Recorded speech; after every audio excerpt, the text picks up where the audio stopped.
Hello, everybody. Welcome to this installment of the Future Grind podcast. I'm your host, Ryan O'Shea, and today I'll be speaking about CRISPR and the ethics of experimentation with bioethicist and journalist Alex Pearlman. Alex has written extensively about ethics in emerging technologies, including in The New Scientist, International Business Times, Vice, Motherboard, and the Boston Globe, among others. Alex is currently receiving an advanced degree in bioethics and society at King's College London, where her dissertation is focused on regulating gene editing technology.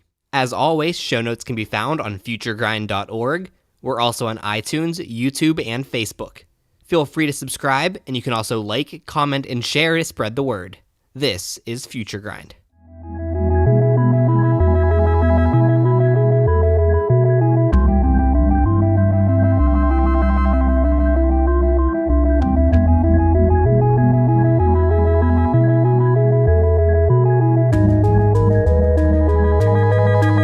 Okay, we're here with Alex Pearlman. Alex, thank you for joining us. Hey, Brian. Thank you so much for having me. Before we jump into this, I'd love to find out a bit more about you. I'm sure that many people that you meet have no idea what biohacking is and ask what you do. How do you answer them? I say that I'm a journalist and a bioethicist, and that I focus on writing about issues in emerging science and technology. And if they sort of nod and smile and go, I can sort of tell that either they're not interested or they're a little bit put off by that and they'd rather talk about like The Bachelor or something else. But if they say, oh, what are the issues in emerging science and technology? Then I get deeper into sort of explaining that my focus is on the intersection between things like gene editing and people implanting devices into themselves, and generally modification and augmentation of the human body and how that intersects with human rights and policy. You've spent a lot of your time in academia. How do people react when they find out that gene editing and implantable technology is your area of study? Is there a lot of skepticism or pushback there, or are they pretty accepting?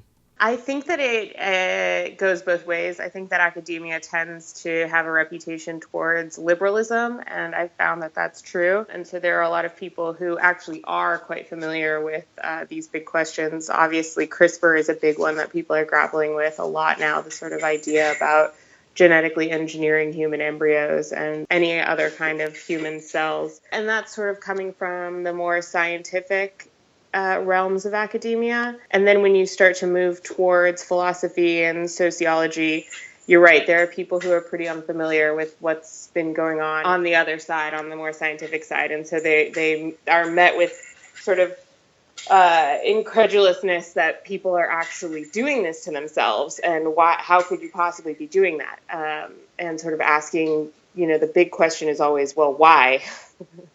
Why do you want to? Which I find is always an interesting conversation to have.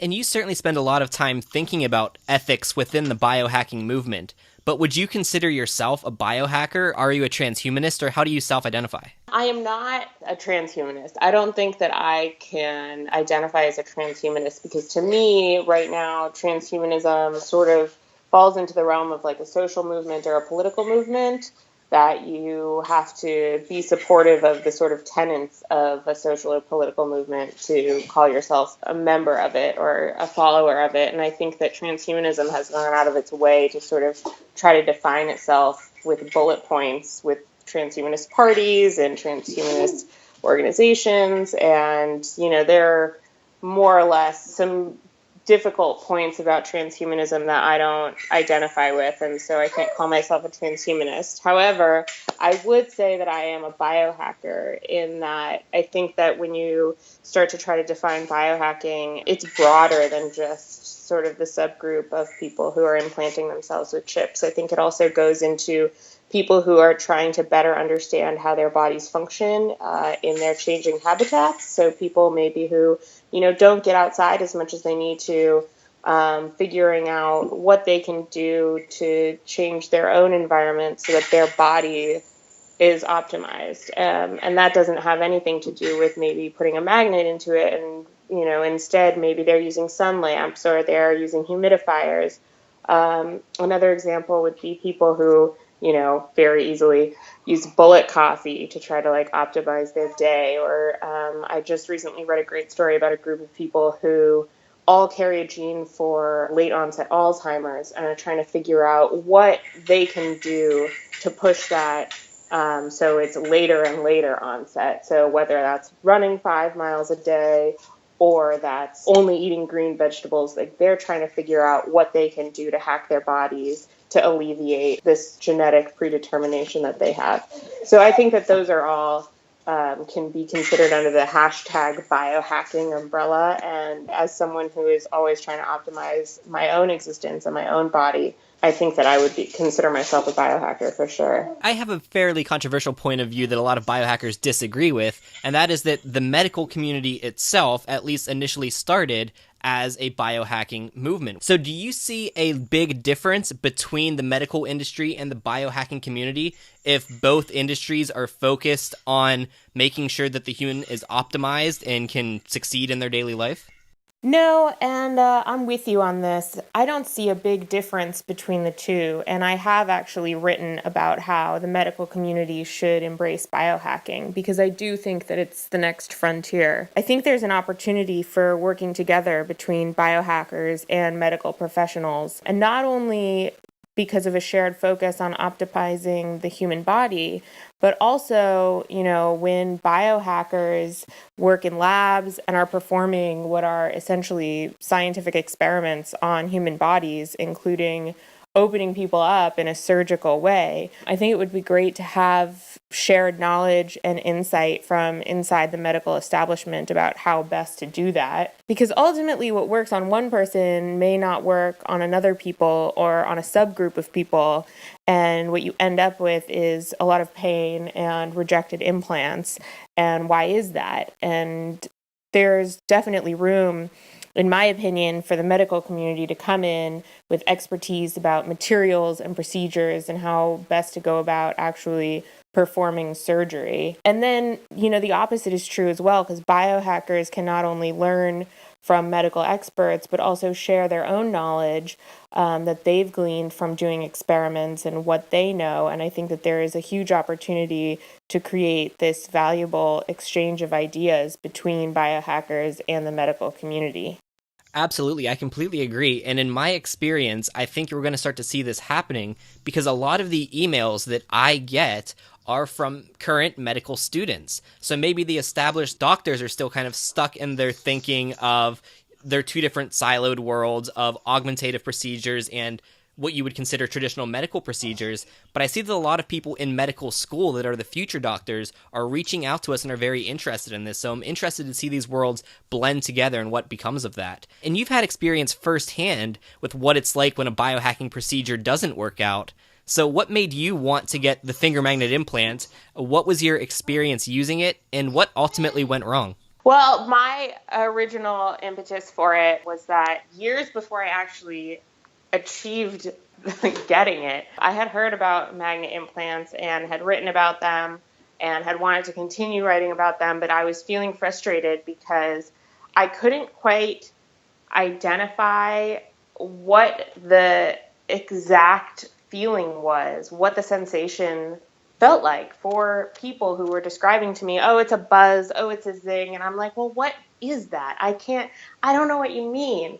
And it was becoming really frustrating to hear about these people experiencing this phenomenon, and I couldn't. So I really wanted to experience it for myself. And I said, well, why not? I'll just get a magnet too, and then I'll be better equipped to write about it and explain in my own way what it feels like. And I thought that that would be valuable.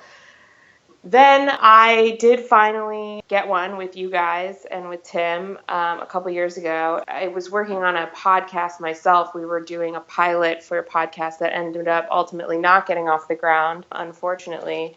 However, the positive thing that came out of it was that I got a magnet implant, and I had one for a whopping 15 days before it ended up getting infected and rejected by my body, and I had to go to the emergency room and have it removed by a doctor who basically looked at me like I was crazy in the emergency room and at Mass General Hospital.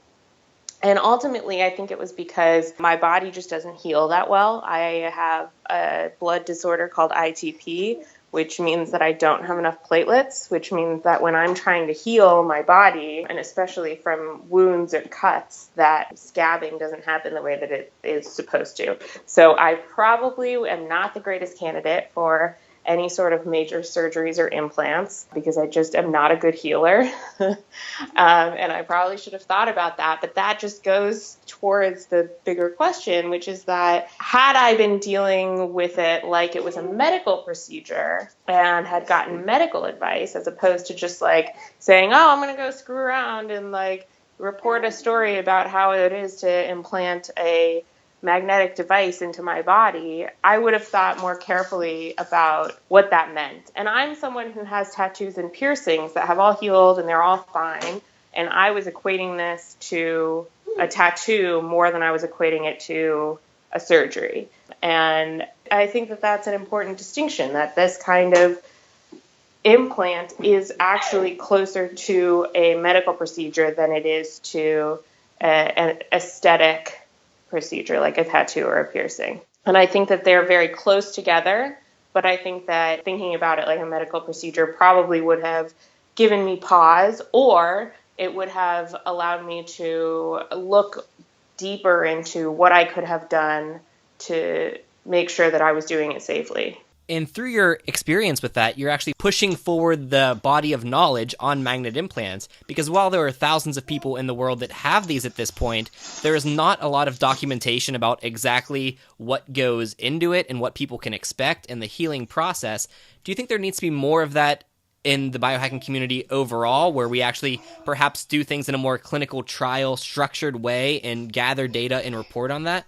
I do, and I know that I'm not alone on this. This idea has been out there for a while, coming from various people that I've spoken to, including friends who say, great, yeah, there should definitely be some sort of centralized recording mechanism. And I think that's right. However, the way that clinical trials are set up is so regimented in, say, for example, the pharmaceutical industry, that there's obviously a feasibility problem when you are trying to copy that in what is an underground movement at the moment. Not to mention, I think there's an ethos about biohacking being anarchic and very much on people's own terms, which is crucial to the movement. DIY is the whole identity, the whole backbone of biohacking. So, no, I'm not advocating for a full-on corporatization of any centralized mechanism. But that said, I think there can be a happy medium between how clinical trials are run and the forums on biohack.me, for example, where someone's posting like, oh, I implanted myself with this magnet.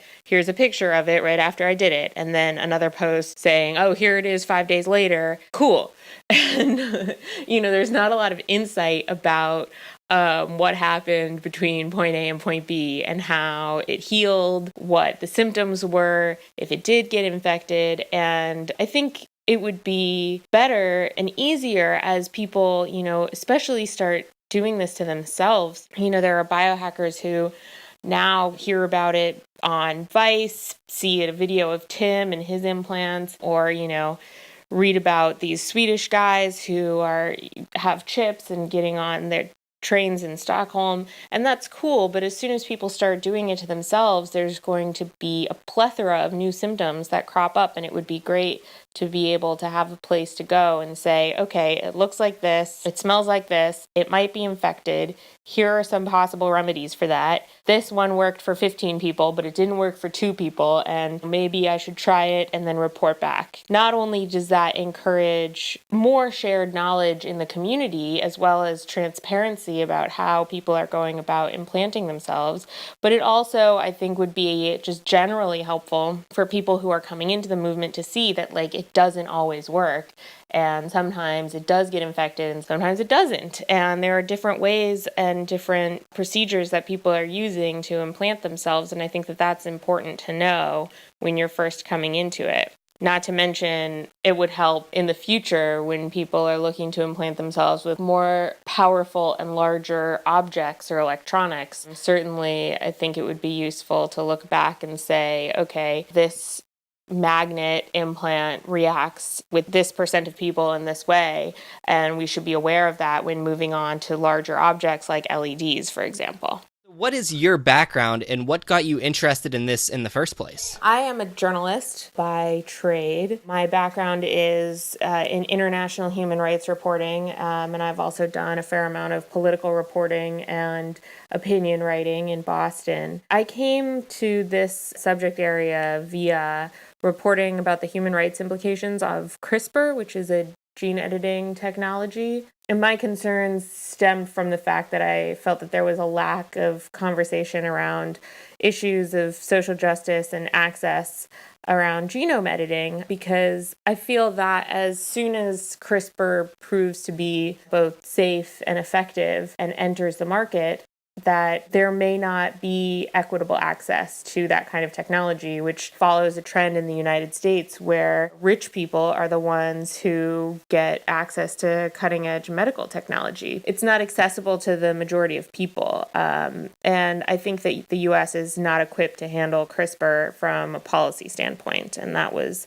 how I originally came into writing about genome editing and biohacking. But then I very quickly realized that CRISPR is basically just the tip of the iceberg, one piece of the puzzle of a very large realm, which is bioethics. And so I decided that I wanted to double down on the ethics and policy implications of emerging technologies like CRISPR, as well as sort of social movements like the DIY science realm and biohacking and everything that falls under this umbrella. There is a distinction there between the technology augmenting the human body from within and what is more considered the DIY bio side of biohacking, which might include things like CRISPR. Do you feel that one is more pressing or impactful than the other? Yes and no. When you're talking about augmentation, either way, it's someone changing something in their body. And I think we need to be really clear about the fact that CRISPR is a relatively easy technology to use once you know how to use it. And many pioneering scientists have said that. I think that once it's out there, it's very difficult to put a technology back in the box. And we're going to be seeing CRISPR from a DIY perspective very soon, if not in conjunction with it being used for medical use and for therapeutics. And I mean, just like we see people putting chips and magnets into their bodies now, I think that we're going to be seeing people experimenting with changing their cells. And that's very clear that it's going to be happening very soon. And I disagree with bioethicists who believe that there is a difference between augmenting the human body for therapeutic reasons inside and doing it for enhancement, like you're referring to, for a DIY experimental reason. I don't see a difference between those two. I think that there is only a line between them because someone said there was, and that line has been eroding for some time now. To me, DIY experiments or any kind of augmentations have a kind of utility. And just because it gives you an enhanced sense or an extra ability doesn't mean that somehow it's different or less ethical than a medical or therapeutic enhancement. I don't think that there's a difference in impact when we're talking about whether it's on an individual or whether it's on society. I think that these things are coming, they're coming fast, they're coming simultaneously, and they're both going to be super impactful. And there is precedent with this before. I mean, there exists an entire medical industry that is focused mainly on augmentative procedures, and that is cosmetic surgery or plastic surgery. Many of them are just for aesthetics. I often make the argument that biohacking should kind of follow this model going forward, where procedures are done in a regulated medical environment, but not necessarily for traditional medical purposes. What do you think the path forward is for that when we're talking about things like functional implants? Yeah, I totally agree with you. I think that there does need to be a set of standards, safety standards for DIY biohacking at the very least. And you're right, cosmetic surgery has certainly led the way when it comes to standards and regulations. And there are industry organizations, including the American Society of Plastic Surgeons, that has ethics and safety guidelines, for example, and standards and practices that surgeons abide by. And yeah, I think you're absolutely right. There needs to be something something that says we're not out to hurt people. We are trying to be as safe as possible. And again, this is where the medical establishment can come in and provide guidance about how to do that and maybe what that looks like for people who don't have a medical background, but who want to be performing medical procedures. It's necessary to be as safe as possible when you're not only doing it to yourself and implanting your own body with any kind of electronics or augmentations, but you're also doing it to your friends and your neighbors or like people that you found on the internet. And but I think it's really important to note here that one of the standards needs to be about individual choice, and that any kind of implant or any kind of augmentation is the choice of the person receiving it, just like cosmetic surgery. Because especially with any kind of implant that stores data, there's a lot of fear about government or corporate overreach with implants. And there are even people in this space, like Zoltan Istvan, who is a transhumanist, who favors implanting refugees. And there are people who are on opposite sides of this issue in the DIY community. But to me, I think that the community of biohackers needs to be clear that first and foremost, they are not interested in pursuing technology if it's going to be pushed on to people without their permission, and that there needs to be a clear delineation about implants are an individual choice and people are responsible for their own bodies. Yes, I completely agree with that. Getting back to CRISPR for a second, you had mentioned that you see this soon becoming to the point where it will be DIY bio done in someone's basement or garage or in an underground movement where you can actually edit genes and cells and various things. What are the risks associated with that? And I realize that we could have any kind of moratorium officially adopted worldwide on this type of thing, but that there are people who definitely will not listen to that. And what kind of safety steps do you think should be in place to keep something from getting out of control? Yeah, I do think that this will happen. And I agree with George Church, who's one of the scientists at the forefront of CRISPR technology, who said a couple years ago at a conference that as soon as you open the door for CRISPR to be used medically for therapeutic purposes, that you can't stop it from coming in the back door to be used for something else. Once the technology is out there, we are going to be seeing it everywhere. And I think that the thing about moratoriums that we need to realize is that they aren't legally enforceable, and they also don't abide by international borders. For this reason, medical tourism is going to become a really serious problem. Because, say, for example, CRISPR is outlawed for enhancing use in Germany, and that you can only use it for medical procedures, and that's it. In Italy, for example, or in China, more likely, there is going to be a clinic that, you can use CRISPR for whatever you want it for. And you could, if you're a German, you just get on a plane and go get it done for whatever you want it for and get yourself enhanced in China or in Brazil or wherever. And ultimately, the question is not going to be about whether people will use CRISPR in a nefarious way or in an unethical way, but the question really is what the acceptable way looks like and how we're going to regulate it in a realistic way. I think that the challenge is finding a common sense way to think about what CRISPR is, how it can be used, and how to regulate it in a way that doesn't inhibit innovation, but that also makes sure that the technology is safe and accessible. And I think that, I will say that it does already exist in basement labs. There are already people looking to enhance themselves with CRISPR. You and I both know who these people are. And it's only a matter of time before it's used on a wide scale, and becomes part of a semi-mainstream movement. I have a colleague at King's who's very concerned about what it's going to look like when CRISPR is used for sports doping.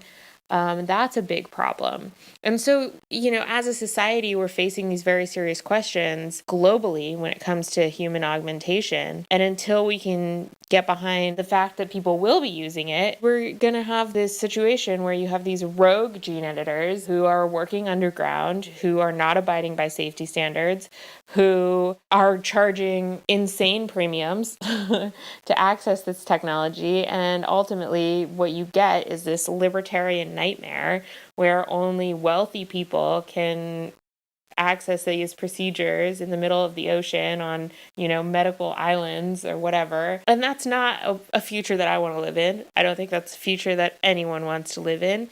And to avoid that, we need to come together and realize that CRISPR is going to be used to augment the human body in ways that some people deem unethical, but that the alternative is actually worse. And so as soon as people start realizing that, I think that the risks associated with rogue use are going to be significantly diminished. Sure, but that accessibility would also mean that those who wish to use CRISPR or other gene editing techniques for nefarious purposes, such as bioterrorism, would also have access to it. For example, a virus or bacteria could be altered to make it resistant to drugs, leading to a pandemic. Do you see any way to prevent this type of thing from happening, or is this just a risk we're going to have to accept?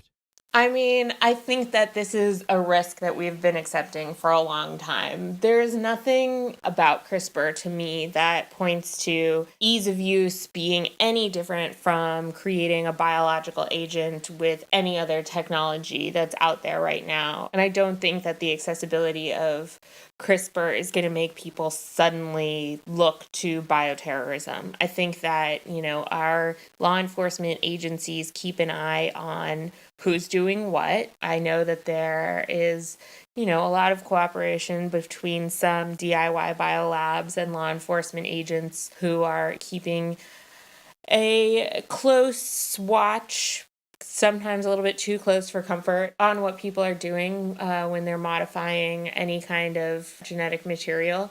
And, I think that that's well within their purview. Whether, that's something that we want to accept is a discussion for another time. But when it comes to what you're asking about whether there's going to be this influx of bioterrorism because of CRISPR, I think that there's already that risk. I think we live under that risk every day. I think that there are plenty of contaminants and agents that people could use for evil, that they might think about it, they might do it, but inevitably we've got a huge terrorism problem already. And, terrorists are going to be terrorists. And I don't think that we can waste a lot of time thinking about all the possible ways that people are going to try to hurt us, when we should be thinking about ways that this technology can be used to help us. And that, that's not really what I'm interested in. I think that there are plenty of law enforcement agencies and experts around the world who are focusing on this problem, and I will leave that to them. And I trust that they, know this area much better than I do, and that those risks are not the ones that I am necessarily concerned with. Expand on that a little bit. What are some of the more pressing issues that you see that we're not focusing on? One of the things that I am actually afraid of is government and corporate overreach. And I think that, we have an example of what can happen if we let the government and we let corporations have control of our devices and our lives. And we've seen what's happened with the internet. And I think that it's really important that this generation's DIY biohackers learn from previous generations' hackers about what can happen when you sell out and when you allow corporate interests to monopolize the good work that was once this really liberating technology and now seems very controlled technology, where that people are watching you on the internet and malicious hacking, and the NSA is watching everything you do. This is not what the original idea for the internet was, and I'm worried that biohacking could face the same problems in the future. And I think that that's something that we need to be wary of and learn from the lessons of the past, and be advocating all the time for radical transparency and for the continuation of the sort of DIY ethos that is important, is sort of this individual driven movement. Obviously, it's a big part of what makes it special. And when you talk about accessibility, one of the big things included in that is inclusivity. And that's something I think is really important to have going forward. And for better or worse, one of the pioneers of the biohacking movement is Left Anonym of the UK. And Left does not identify with any gender, but does, in its own words, have a female-type meat shell. However, many people view the grinder world as disproportionately white and disproportionately male. Do you notice this? And if so, why do you think this is? I do notice it. I notice it all the time. And I don't think it's just the grinder world. I think it's sort of transhumanism, futurism broadly is a very white male dominated thing. And I think it's because honestly, other groups that are more vulnerable to societal issues in the now don't necessarily have the privilege to be thinking so far ahead. And I think that that's obviously a problem, and that we need to be focusing a lot of our time and energy into making sure that we live in an equitable society now so that we can move forward to be living in a future that looks like it's equitably divided, and that voices are heard from all kinds of communities, which is just not the case right now when it comes to futurists. And, you go to these conferences for transhumanists or biohackers, and you see, maybe there's one woman on one panel, and she's usually white too. And I think that that's a problem. And I think that especially because moving forward, when we're talking about creating the future that we want, we need voices that are diverse, and to make sure that the future that we want, is the one that other people want too, and that we can all build it together. Because ultimately, we don't want to live in the world that we're living in now, where people are subjugated and oppressed based on their gender, their sexual identity, the color of their skin, their economic backgrounds, and it's just something that we want to move forward. And I think that everyone in these movements wants to move toward a more equitable society, but we can't do that unless other voices are heard too. And I don't know what we can do to change that, except for the fact of being aware of that they're missing from the conversation. And I think that when we all sit around and talk about what we want for the future, that we need to not talk just about like cyborg rights, but we also need to talk about the rights of people who don't have any now. We need to talk about civil rights for humans. We need to talk about women's rights. We need to talk about LGBTQ individuals. We need to talk about people of color and what they want and how we can invite them into this movement and what we can do to open those doors and have those conversations. And I think a lot of that also has to be about asking, hey, why don't you feel welcome? Why don't you feel invited? And I think a lot of it has to do with the fact that it's a white male dominated space. And I don't know what we can do to make that better. I'm at a loss. And I find it very off-putting sometimes, especially because I have asked, people about this saying, real issues are, what can we do to invite people from movements like Black Lives Matter into a futurist conversation? And reactions that I've gotten have ranged from, I don't know. Well, of course, they're always welcome, and people should come and talk to us and learn about what we're about, to more just outrageous responses like, well, I don't really think that there's a problem between the races in the United States, and what we really need to be focusing is on cyborg rights. And when transhumanists say that to me, it's just mind-boggling. And the fact that that's actually a response is the reason why people of color are missing from the movement. And I think it's insane. When you're talking about access to rights there and that there's still issues with human rights here today, I think one of the main issues you're facing is to have the luxury of looking forward to extending your life and to reaching your full potential. Looking at something like Maslow's hierarchy of needs, that would be at the very top of the pyramid there. And if you're still fighting to get your rights here today, or to get food for tomorrow, or to have enough money to support your kids, a lot of these barriers might keep people from this movement just because they don't have the luxury of devoting the mental and economic resources to focusing on this. And so I think getting some more equity in those regards would help people come into this movement, because people weren't thinking about transhumanism thousands of years ago because they were thinking about surviving until tomorrow. And now many of us have the luxury of looking beyond that, which I think is why these movements are growing now, but we definitely need that to continue. Right, I agree with you, and I think luxury is another word for privilege, and I think we all need to look around and recognize that we have this privilege of being able to say, oh, hey, my life's pretty good, what can I do to make it last longer?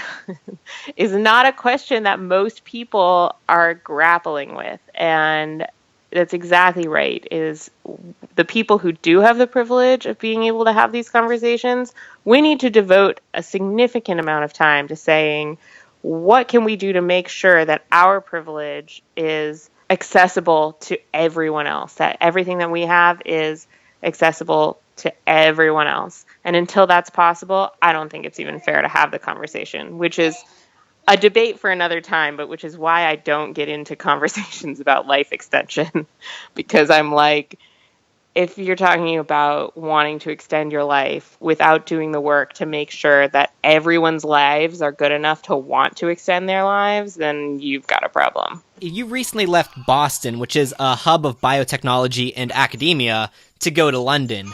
Why the move, and do you feel that the societal reaction to biohacking is different in these places? Is one more forward-thinking than the other? The move was for personal and professional reasons. I got accepted to do my master's at King's College in London, so I came here because it was cheaper than the other place where I got accepted, which was Harvard. It's literally half the price to go to school in the UK. So I came to school here, and also my husband was living here for his job, so we moved to London. So it really had to do with personal reasons as well. I don't think there's a huge difference. I think that everyone's very open-minded in London. I think that both Boston and London are hubs of these biotech conversations and people who are interested in futurism. I have a lot of the same conversations. I meet a lot of the same kinds of people. There are a lot of biotech startups here too, and across Europe, the same way that there are in Boston. And I really love Boston, and I think that it's a very open place for these kinds of conversations. That said, I also think that there is a hefty amount of conservatism in both Boston and London when it comes to these kinds of questions, and people who immediately shut them down and say, look, these are not moral things. Bioediting and biohacking and things like CRISPR and these kinds of technologies, we should just put a flat kibosh on them, and they are not ethical, and just say no. And I do find a fair amount of these sort of bioconservatives or technological conservatives in both Boston and London, which is surprising to some people when I say that. But at the same time, I think that it's ultimately not surprising, because this is a big hub of academia and commerce, and you get both sides. You get both sides of really any spectrum. Any kind of political question, you're going to find both sides. So I actually find a lot of similarities between Boston and London. In addition to some of your past writings that appeared in Vice's Motherboard and other outlets, you're doing some writing now on Medium and posting yourself. And one of the recent ones was on the ethics of biohacking. Can you give a little synopsis of what your argument was there? Yeah, it was actually about the ethics of experimentation, specifically using biohacking as a case study, but that the ethics of experimentation on one's own body and one's own self and any kind of experimentation was that it's ultimately a societal good, because the big questions are about innovating, helping people, making lives better, making lives easier, and making sure that that technology is accessible. And ultimately, if those are your goals, if your goals are positive ones, then experimenting on yourself is a good thing. And I am challenging anyone who says that biohacking is an unethical practice, which I think that people are really worried about putting chips into themselves. Something that stuck with me was when I met you guys in Pittsburgh. Justin, who works with you at Grindhouse Wetware, said that someone had said to him about his North Star implant that it was the mark of the beast. And I think that a lot of people do feel that way. And I would challenge them to go a step further and really think about, like, well, why is that? What about it is, an inherently evil thing? There isn't anything. This is just people trying to experiment with their bodies in the world and trying to make it better for everyone else. And I think that that's, a base good. Yeah, and I would suggest anyone read that post. It's really great, and I'll link to it in the show notes of this episode so everyone can go and check it out. Do you have any additional things like that coming out, or what's coming ahead for you? Well, I'm actually going to be writing my dissertation. I am currently on maternity leave because I just had a baby, which you may have heard some squawking and grumbling in the background of this podcast. That's my 4.5-month-old son.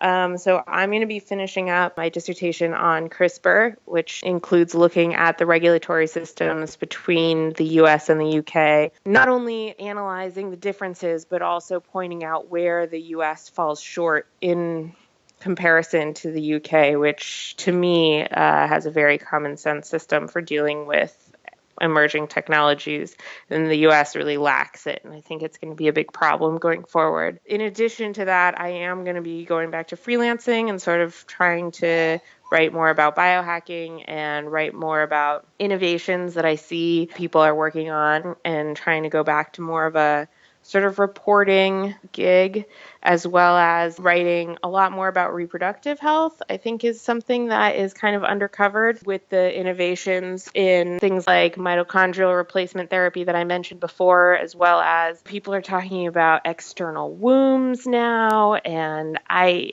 think that these are issues that need to be hollered about loudly, especially to people in the LGBTQ community. And I think that these issues, when we talk about accessibility, these are women's issues, and these are issues for the LGBT community as well. This is about people having the right to have their own offspring, their own genetic relatives, and it's becoming more and more accessible. It's becoming closer and closer reality that people who are in same-sex couples might be able to have children that are genetically related to both of them. And I don't think that people are writing about that enough. So that's going to be one of my focuses going forward for sure. And one of the things when you're talking about that I think a lot of people need to be aware of is when you talk about reproductive health, it's often framed as a women's rights issue. Many trans men have the biological ability to have children. So it's no longer simply a women's rights issue, it's a human's rights issue. Exactly. That's exactly right. And it's not only trans men, it's two men in a couple.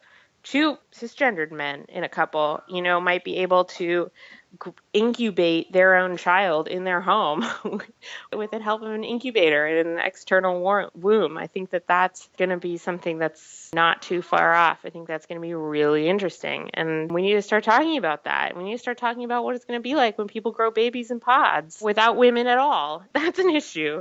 A lot of women feel very conflicted about this, where reproductive rights has been a woman's issue, but it's no longer a woman's issue at all. And I think that just that idea, throws feminists into a tizzy of like, oh no, what do we do with this issue, And I personally grapple with it too, of having just had a baby, sort of seeing how well the human body functions on its own. I've actually been shocked, and I'll say this, that my body is literally the only thing I've encountered in nature that I don't think would benefit from a technological intervention now that I've seen what it can do, which is great.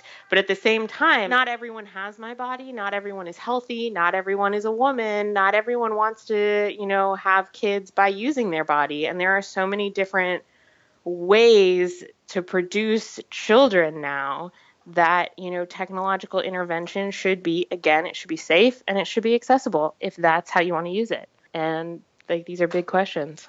Well, I think it's going to be an exciting future going forward, and I'm very thankful that people like you are studying this and writing about it and making those societal conversations happen, because I think that's exactly what we need. So if people want to find out more about what you're doing and keep in touch, where can they do that? Where is your work available online? Well, right now I'm posting everything on Medium. My handle is Lexicon1, Lexikon, with the number 1. I'm also on Twitter. You can find me on Facebook. I'm really easy to find. You can just Google Alex Pearlman and my articles come up. I also have my own website, which is alexpearlman.com, which is a pretty good dumping ground for all of my previous work. If anyone's interested, you can find me there. Great. Well, thank you again for joining us on the Future Grind podcast. It was a great conversation, and I look forward to our next one. Thank you so much, Ryan. I had a great time talking with you, and I hope to talk to you soon. Hey everyone, Ryan O'Shea again, and thanks for listening to my interview with Alex Pearlman. Make sure to check out the show notes on futuregrind.org, and you can find us on iTunes, YouTube, and Facebook. Feel free to subscribe, and you can also like, comment, and share to spread the word. We hope to see you next time on Future Grind.